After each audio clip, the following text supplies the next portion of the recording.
আসসালামু আলাইকুম ভিউয়ার্স, আশা করি সকলে আপনারা ভালো আছেন। আজকে আমি আমার হাতে দেখতে পাচ্ছেন আপনারা মজু। তো মজু নিয়ে আমি দুই একটি কথা বলবো, যে বিষয়টা হয়তো আমরা অনেকেই জানি না। বা গত বছর আমি একটা ভিডিও করছিলাম এই মজুর পানীয় নিয়ে। তো আজকের ভিডিওটা খুবই ইম্পর্টেন্ট এবং কি আমি চাইবো আপনারা সবাই শেয়ার করে বিভিন্ন গণমাধ্যমে বা বিভিন্ন মানুষের কাছে এই ভিডিওটি শেয়ার করে দিবেন। কারণ এখানে আমি কিছু ইম্পর্টেন্ট কথা তুলে ধরবো এবং কি আপনারা আমার এই কথাটা মনোযোগ সহকারে শুনে আমাকে একটু কমেন্ট বক্সে অবশ্যই আপনারা জানাবেন যে আমার কথাটা কতটুকু সত্য। তো একটা বিষয় হচ্ছে, এই মজু আমরা খেলে কিন্তু ফিলিস্তিনি 1 টাকা করে পাবে। সেটা ছোট হোক বড় হোক, যে বোতলই হোক 1 টাকা করে ফিলিস্তিনি পাবে। তো এই যে তারা যে আমাদের ইমোশনাল একটা ব্ল্যাকমেল করছে, যাই হোক সেটা তাদের ব্যবসায়িক পলিসি। তো এই কথা শোনার পর থেকে কিন্তু আমরা যারা আছি তারা কিন্তু অনেকে আছি যারা কিনা ইসলামকে ভালোবাসি বা মুসলিম হিসাবে আমরা ফিলিস্তিনিকে সাহায্য করতে পারতেছি না। তো আমাদের কিন্তু একটা চাওয়া থাকে যে আমরা কোনোভাবে যদি তাদের সাহায্য করতে পারতাম তাহলে নিজের ব্যক্তিগতভাবে ভালো লাগতো। তো সেই ক্ষেত্র থেকে আমরা অনেকে করি কি, এই মজুটা খেয়ে থাকি এবং মজু কিন্তু বর্তমানে আপনার বাংলাদেশের মধ্যে টপ ব্র্যান্ড, বর্তমানের মধ্যে কিন্তু নাম্বার ওয়ানে এই মজুটা আছে। তো এটার কারণটা কিন্তু উদ্দেশ্য সবার একটাই, যে আমি ফিলিস্তিনিকে কিছু হলেও সহায়তা করতে পারতেছি। তো আমার কথা হচ্ছে, এই মজু আদৌ কি ফিলিস্তিনিকে 1 টাকা করে দিচ্ছে কিনা? কারণ এটা খেলেই কিন্তু ফিলিস্তিনি 1 টাকা পাচ্ছে না। আমি ক্যামেরাটা দেখাচ্ছি, এখানে যে স্ক্যানটা আছে, স্ক্যানারটা, এই স্ক্যানার, এই মজুটা খাওয়ার পরে স্ক্যানার করে দেখা যাচ্ছে এখানে ক্লিক করার পরে ফিলিস্তিনি 1 টাকা করে পাবে। এটা হচ্ছে তাদের ভাষ্যমতে। তো এই জিনিসটা আমি আজকে ভিডিও নিয়ে আসছি এই কারণে। তো আমি গত কয়েকদিন যাবৎ মজু কিনে খাইছি এবং কি বন্ধুবান্ধবদের খাওয়াইছি। আমি এখানে স্ক্যানিং করছি, স্ক্যানিং করার পরে তারা কিন্তু টোটাল অ্যামাউন্টটা দেখে দেয় যে আজকে তাদের কত টাকা হয়েছে বা কত টাকা উঠছে, এই ধরনের একটা অ্যামাউন্ট তারা দেখিয়ে দেয় এবং আমার 1 টাকা সহ কত টাকা যোগ হইলো। তো এই আমি যে খাইছি এই মজুগুলো আমার যোগ হয় নাই, যোগ হয় নাই। এর জন্যে আমি এই নতুন ভিডিওটা আমার করা। আমি এখন আপনাদের সামনে প্রমাণ করে দেবো যে আসলে এটা আমাদের যোগ করে কিনা।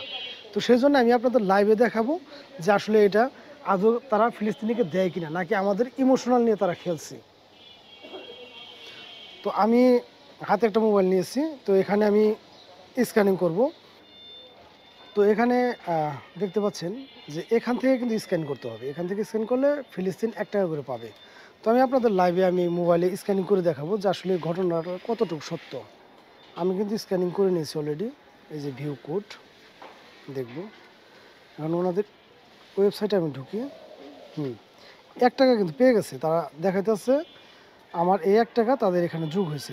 তাহলে আমার আজকে আর কি তাদের ডেলি কালেকশন হয়েছে 32,017 টাকা।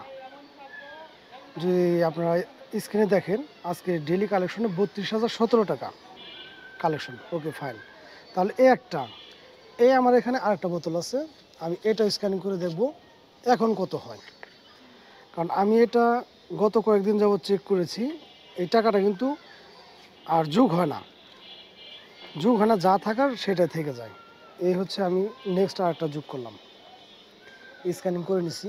স্ক্যানিং করার পরে যে কাজটা করতে হবে আমার, এখানে ভিউ কোড দেখব। ঢুকে গেলাম ওয়েবসাইটে, আমার 1 টাকা পৌঁছে গেছে। এই দেখুন 32,017 টাকা। আমার এই বোতলটা যখন আমি স্ক্যানিং করছি তখনও কিন্তু 32,017 টাকা ছিল ক্যামেরাটাই দিকে। আমার বোতল হাতে কিন্তু দুইটা, এই একটা হাতে একটা হাতে, এখনও 32,017 টাকা। আচ্ছা, তারপরে এখানে আমার আরেকটা বোতল আছে, আমি এটাও এখন চেক করে দেখবো। এই একটা বোতল, এই টোটাল কিন্তু আমার এখানে 3টা মজুর বোতল এবং এগুলো কিন্তু একদম ইনটেক। এগুলো কিন্তু একটা খোলা হয় নাই, যে খোলা হয়েছে কেউ এগুলো হয়তো বা স্ক্যান করে দিছে। তাহলে আমার কথা হলো, আপনারা ভাই মানুষের আবেগ নিয়ে খেলে আজকে বাংলাদেশের টপ র্যাঙ্কিং উঠে আপনারা এরকম ফল্ট কাজগুলো কেন করতেছেন? আপনারা দিবেন না, ভালো কথা, সেটা আপনারা বলে দেন, কিন্তু এই যে মানুষের আবেগ নিয়ে খেলা হইতেছে, এটা এক ধরনের এবং প্রতারণা, এগুলো তো এক ধরনের প্রতারণা। আপনারা এই হচ্ছে, আমি আবার একটা স্ক্যানিং করলাম, এখন আপনাদের ভিউ কোড দেখাবো। এই তাদের ওয়েবসাইটে ঢুকে গেলাম। আসলে আমরা অনেক সহজ সরল মানুষ আছি যারা কিন্তু চিন্তা করি এই মজু খেলে কিন্তু ফিলিস্তিনি 1 টাকা পেয়ে যাচ্ছে। আসলে বিষয়টা তা না। দেখেন আমি স্ক্যানিং করার পরও 32,017 টাকা। তাহলে আমার যে 3টা বোতলে যে 3 টাকা এখানে অ্যাড হওয়ার কথা ছিল, এই অ্যাড তো হলো না। অ্যাড হলো না। তো যাই হোক, এটা হচ্ছে তারা যে আসলে আমাদের সাথে একটা প্রতারণা করতেছে, এটা কিন্তু আমি তার প্রমাণটা দিয়ে দিলাম। তো আমার কথাগুলো কতটুকু যৌক্তিক বা অযৌক্তিক, যারা কিনা মজু খান তারা কিন্তু অবশ্যই আমার এই ভিডিও দেখে কমেন্ট বক্সে একটু বলে দিবেন যে আসলে আপনাদের সাথে কি হয়েছে, এবং এই ভিডিওটা একটু বেশি বেশি করে শেয়ার করে দিবেন যেন কর্তৃপক্ষ এবং কিনা বিভিন্ন ঊর্ধ্বতম কর্মকর্তার হাতে পৌঁছে যায় যে আসলে এই বিষয়টা একটু খতিয়ে দেখার জন্য। তো আজকের মতো বিদায় নেব, সবাই ভালো থাকবেন। আল্লাহ হাফেজ।